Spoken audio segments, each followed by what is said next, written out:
120 rules of grammar की amazing series में आप सबका स्वागत है। मुझे बहुत अच्छा लगा ये देख के कि आप सभी लोग इस सीरीज को फॉलो कर रहे हो। और अब मैंने एक और मजेदार चीज कर दी है, मैं इसका वीडियो आप लोगों को देने लगी हूँ।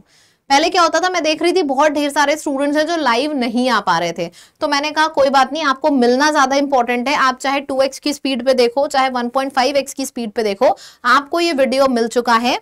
आई बिलीव मिल चुका होगा अभी तक। तो इसको पूरा देखिएगा एंड तक, कुछ भी हो जाए, मतलब मेक इट अ हैबिट, कुछ भी हो जाए इस सीरीज को नहीं छोड़ना है। ये 120 रूल्स ऑफ ग्रामर पूरा कंप्लीट करना है आपको, ठीक है। चलिए शुरू करते हैं। वार्म अप सेशन का टाइम हो चुका है। वार्म अप सेशन का मतलब है कि हमने पिछले क्लास में जो किया था आप अभी वो कर रहे हो। तो है she bought a 10 feet rope for the project, it's a 2 hours journey to reach the destination. क्या है यहाँ की एरर, बताइए।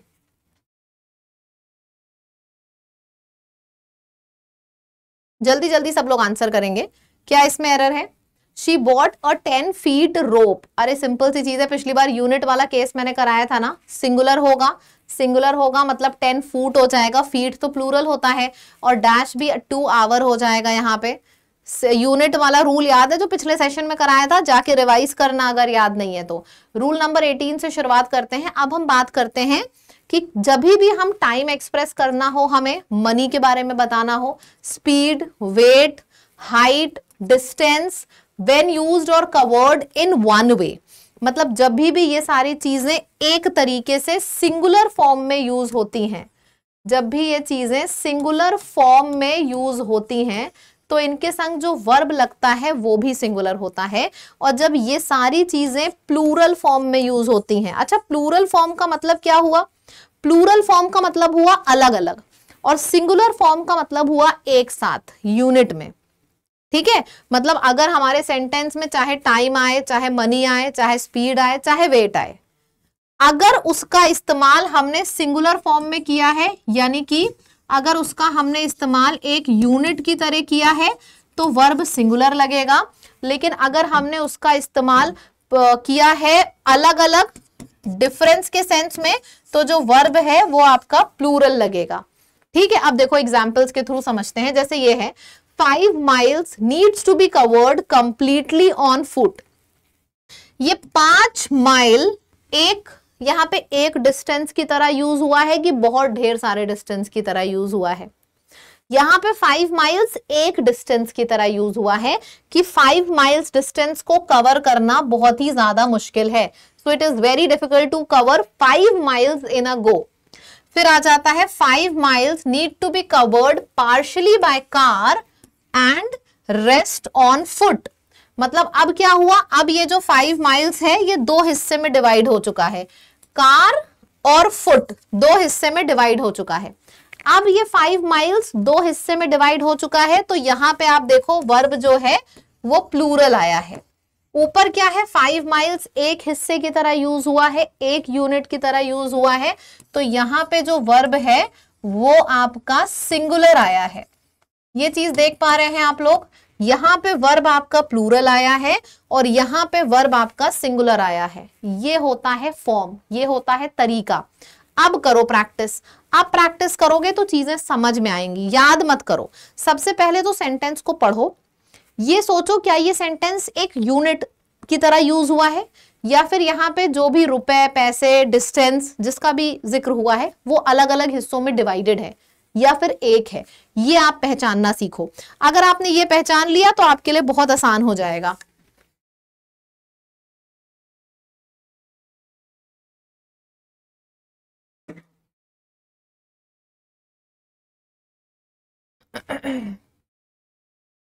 $10 are enough for a single ticket. $10 are enough for a single ticket. यहां पे सिंगल टिकट की बात हुई है, एकता दिख रही है, यूनिट दिख रहा है। यूनिट दिख रहा है तो आपका वर्ब भी सिंगुलर होगा और आर की जगह पे इज आ जाएगा। नीचे है $10 was divided among the students for refreshments। So $10 was divided। अब डिवाइड हो चुका है, अलग अलग हो चुका है, अलग अलग हो चुका है तो ये प्लूरल होगा, was की जगह पे वर आएगा। 2 hours are needed to finish the exam without any breaks. 2 घंटे की जरूरत है, एक एग्जाम है, नो ब्रेक है, सिंगुलर सेंस आ रहा है, एक यूनिट का सेंस आ रहा है, मतलब ये 2 घंटे अलग अलग हिस्सों में डिवाइडेड नहीं है, ये एक स्ट्रेच की बात हुई है कि 2 घंटे का एग्जाम है, एक स्ट्रेच की बात हुई है, तो यहाँ पे वर्ब हमारा सिंगुलर होगा। तो कभी भी मत याद करना अगर आपके एग्जाम में टाइम की, मनी की, स्पीड की या वेट की बात हुई है, तो कभी भी इस बात को याद मत करना कि वर्ब सिंगुलर होगा कि प्लूरल होगा, सेंटेंस के ऊपर डिपेंड करेगा। 3 क्वेश्चंस और प्रैक्टिस करते हैं। आपके सामने 3 और क्वेश्चंस आ चुके हैं, एक बार इनको फिर से देखिए, आपको आइडिया हो जाएगा। 2 hours is split between morning and evening. Division की बात हो गई, स्प्लिट की बात हो गई। देखो 2 घंटे यहां पे है लेकिन अलग अलग डिवाइड हो चुके हैं, स्प्लिट हो चुके हैं, स्प्लिट हो चुके हैं तो वर्ब आपका प्लूरल होगा, ठीक है। 5 kilograms are the required weight for each unit. Each unit, एक यूनिट की बात हुई है। सिंगल की कभी भी बात होगी तो वर्ब हमेशा सिंगुलर होगा। नीचे देखो 550 kilograms was distributed. Distributed, divided, split, जब भी अलग अलग विभाजन की बात होगी तो वर्ब आपका हमेशा प्लूरल होगा, यानी कि वॉज की जगह पे वर्ब यहां पे आ गया। 50 किलोग्राम्स, यहां पे भी आपके सेंटेंस में 50 किलोग्राम्स लिखा था, यहां पे भी 50 किलोग्राम्स लिखा था, लेकिन नीचे देखो डिवाइड हो चुका है, डिस्ट्रीब्यूट हो चुका है, मतलब ये आपका प्लूरल है। यहां पे डिवाइड और डिस्ट्रीब्यूट नहीं हुआ है, एक हिस्सा है, मतलब ये आपका सिंगुलर है, ठीक है।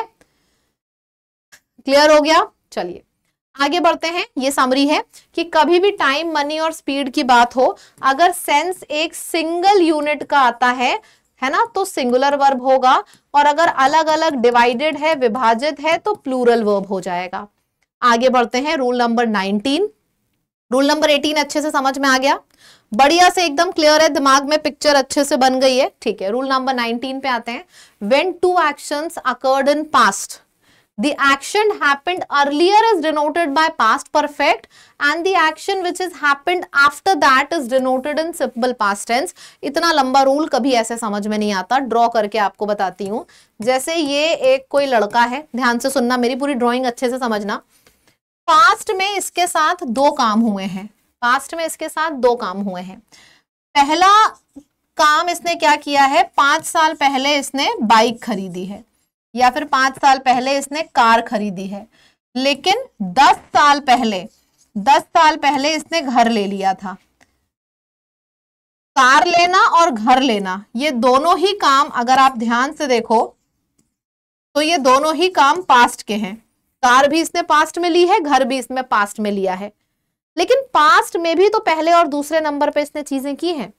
मतलब घर पहले लिया है कि कार? घर पहले लिया है, तो पास्ट का भी पास्ट घर हो गया ना, मतलब पास्ट टेंस में 2 एक्शन हो रहे हैं। ज्यादा पहले कौन सा हुआ है? ज्यादा पहले उसने घर लिया है, कार तो उसने बाद में ली है। तो ये जो पहले वाला एक्शन है ना, ये वाला, ये हमेशा ही रहता है प्रेजेंट परफेक्ट, पास्ट परफेक्ट में, ये हमेशा ही पास्ट परफेक्ट में रहता है, यानी कि हैड प्लस वर्ब का 3rd फॉर्म। और जो बाद वाला एक्शन है वो सिंपल पास्ट टेंस में रहता है, सिंपल पास्ट टेंस में रहता है, यानी कि V2। पास्ट में 2 एक्शन हो रहे हैं, तो जो एक्शन पहले हो गया वहां पे पास्ट परफेक्ट आएगा, यानी कि हैड प्लस वर्ब का 3rd फॉर्म, और जो एक्शन बाद में हुआ है उसमें सिंपल पास्ट आएगा, यानी कि V2। ये समझाना मैं चाह रही थी। अब सेंटेंस देखते हैं। Rahul finish the work after we had met him. अब आप मुझे एक बात बताओ, ये मीटिंग वाला एक एक्शन है, काम फिनिश करने वाला दूसरा एक्शन है, कौन सा इसमें से पहले हुआ है? आप ये बताओ, पहले कौन सा हुआ है? Ram finish the work after we had met him, यानी कि काम उसने बाद में फिनिश किया है, मिले हम पहले हैं। तो जो पहले वाला एक्शन है देखो, उसमें हैड प्लस वर्ब का 3rd फॉर्म आ गया, और जो बाद वाला एक्शन है उसको ध्यान से देखो तो उसमें V2 आ गया। The patient had died before the doctor arrived. अब एक बात बताओ, पेशेंट पहले डेथ हुई थी या फिर पहले डॉक्टर आए थे? कौन सा काम पहले हुआ था? डेथ पहले हो गई, बाद में डॉक्टर आए, मतलब ये वाला काम पहले हुआ, ये वाला काम बाद में हुआ। जो काम पहले हुआ देखो उसमें हैड प्लस वर्ब का 3rd फॉर्म है, और जो काम बाद में हुआ है देखो उसमें V2 है। बात समझ में आए? इसमें भी आप रट नहीं सकते हो, आपको सेंटेंस पढ़ के ही समझ में आएगा। अगर कोई काम पहले हो रहा है, पास्ट में दोनों हो रहे हैं, लेकिन जो पहले हुआ है उसमें हैड प्लस वर्ब का थर्ड फॉर्म है, और जो काम बाद में हुआ है उसमें V2 है। आओ चलो देखते हैं। आपके पास फिर से 3 सेंटेंसेस हैं। अब आप इसको फिर से करिए सुपर डुपर ध्यान से और बताइए मुझे कि फिर इसमें क्या होगा, कैसे होगा, इसको अच्छे से बताइए। सारे सेंटेंसेस को पढ़ते जाइए, आराम से करते जाइए। She had left the office before the meeting had started. कौन सा काम पहले हुआ है? मीटिंग पहले शुरू हुई है या फिर वो पहले ऑफिस को छोड़ के गई थी? She had left the office before meeting started. मतलब मीटिंग शुरू होने से पहले ही वो ऑफिस छोड़ के चली गई थी। ये वाला फर्स्ट एक्शन है और ये वाला सेकेंड एक्शन है। First action had plus verb के थर्ड फॉर्म में होगा, सेकेंड एक्शन में सिर्फ V2 आएगा। तो यहां पे हैड स्टार्टेड नहीं, सिर्फ स्टार्टेड आएगा। ठीक है। The train had departed by the time we reached the station. Train had departed by the time we reached the station. यहां पे क्या आएगा? ट्रेन डिपार्ट हो चुकी थी जब तक हम वहां पे पहुंचते, मतलब ट्रेन पहले निकल चुकी थी। ये वाला काम पहले हुआ था, ये वाला काम बाद में हुआ था। जो काम पहले हुआ था वहां पे हैड प्लस वर्ब का थर्ड फॉर्म आएगा, जो काम बाद में हुआ था वहां पे V2 आएगा। मतलब ये वाला सेंटेंस बिल्कुल सही है, इसमें कोई भी एरर नहीं है। I completed my homework before my friends came over.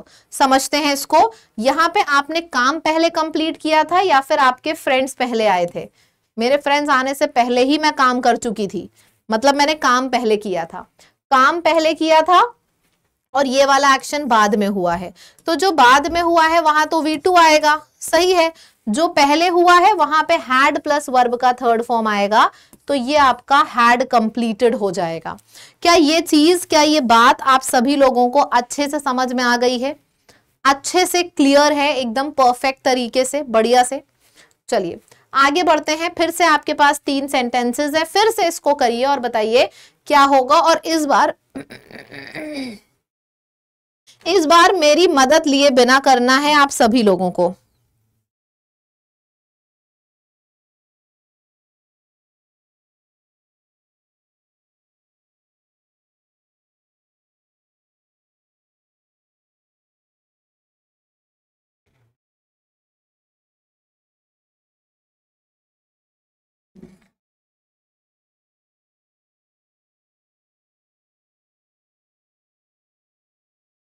They eaten dinner before the guest arrived. The teacher had already explained the topic before I had entered the class. चलो एक एक करके पढ़ते हैं। They eaten dinner before the guest arrived. मतलब वो dinner पहले ही खा चुके थे। पहले ही खा चुके थे तो had eaten होगा, ये तो सिंपल है। The teacher had already explained the topic before I had entered the class. मतलब टीचर टॉपिक पहले ही पढ़ा चुकी थी, तो पहले वाला एक्शन ये है, had प्लस वर्ब का थर्ड फॉर्म। दूसरा एक्शन है एंटर्ड, तो ये दूसरा एक्शन है, तो यहाँ पे V2 आएगा, यानी कि एंटर्ड यहाँ पे हो जाएगा। फिर ये देखते हैं, he had locked the door before the neighbors noticed anything. Locked the door, तो लॉक, उसने डोर पहले ही लॉक कर दिया था, तो पहले वाला काम है had locked, had plus verb का थर्ड फॉर्म आया है, बिल्कुल सही है। दूसरा काम है noticed, तो ये सेकंड काम है जो कि V2 हो जाएगा। That's it, बिल्कुल सही है, इसमें कोई भी एरर नहीं है, कोई भी कंफ्यूजन नहीं है। ठीक है, अच्छे से समझ में आया है ना सबको सब कुछ? हमारे 2 रूल्स ऑलरेडी हो चुके हैं, अब एक हम थर्ड रूल करने जा रहे हैं। ध्यान से सुनिएगा, ये भी बहुत ज्यादा इंपॉर्टेंट रूल है, रूल नंबर 20। प्लीज फोकस करिएगा पूरी तरीके से। तो रूल नंबर 20 में रूल शुरू करने से भी पहले मैं आपको समझाना चाहती हूं कि पॉजेसिव एडजेक्टिव और पॉजेसिव प्रोनाउन क्या होता है। सबसे पहले तो मैं आपको यह समझाना चाहती हूं कि पॉजेसिव एडजेक्टिव और पॉजेसिव प्रोनाउन होता क्या है, समझना बहुत ज्यादा ध्यान से। पॉजेसिव एडजेक्टिव में आप देखो माय लिखा है, यहां पे माइन हो गया पॉजेसिव प्रोनाउन में, यहां पे आर आया है। डिफरेंस आपको दिख रहा है? क्योंकि पहले तो जब तक आप डिफरेंस नहीं सीखोगे आप समझ ही नहीं पाओगे इसको। डिफरेंस समझना सबसे ज्यादा जरूरी है। डिफरेंस क्या है देखो ध्यान से, यहां माय है, यहां माइन हो गया, यहां आर है, यहां आर्स हो गया। ये देखा आपने डिफरेंस क्या आया? प्रोनाउन जब आप बनाते हो तो आप एंड में एस लगा देते हो, एडजेक्टिव में एस नहीं लगा है, ये योर है, प्रोनाउन में देखो एस लग गया।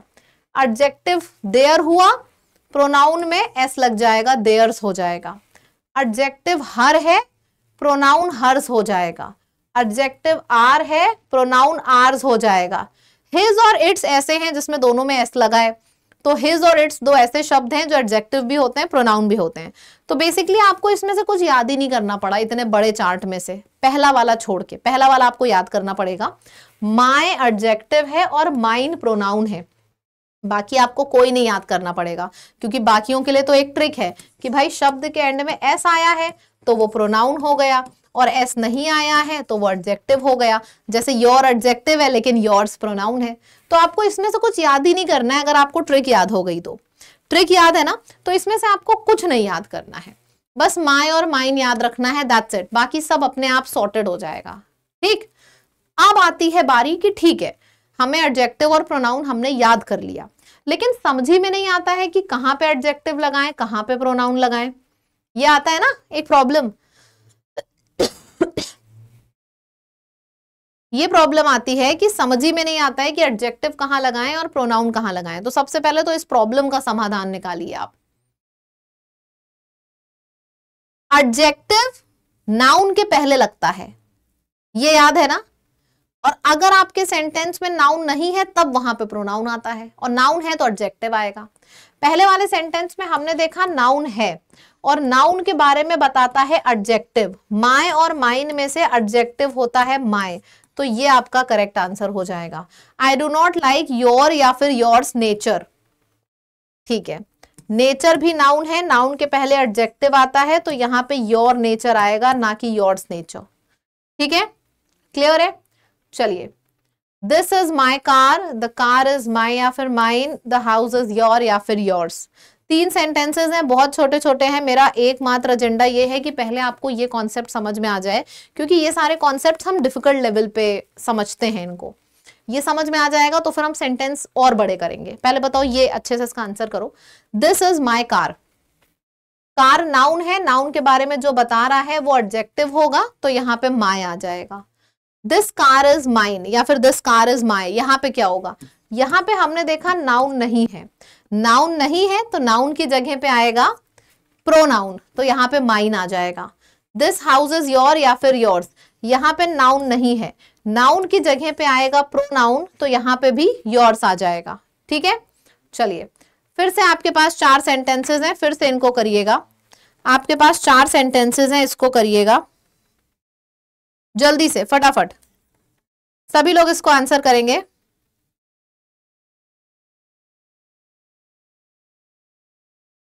जल्दी से, क्विकली।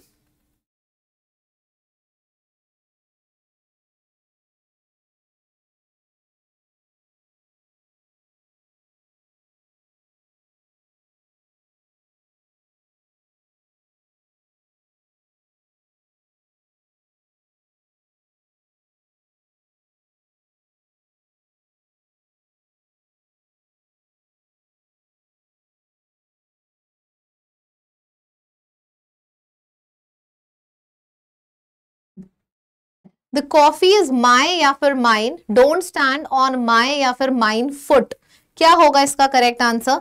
सबसे पहले हमने देखा यहाँ पे फुट है, नाउन है, नाउन के बारे में बता रहा है तो एडजेक्टिव चाहिए, मतलब यहाँ पे माय होगा। यहाँ पे आपके सेंटेंस में नाउन नहीं है, नाउन नहीं है तो प्रोनाउन होगा, मतलब यहाँ पे माइन आएगा।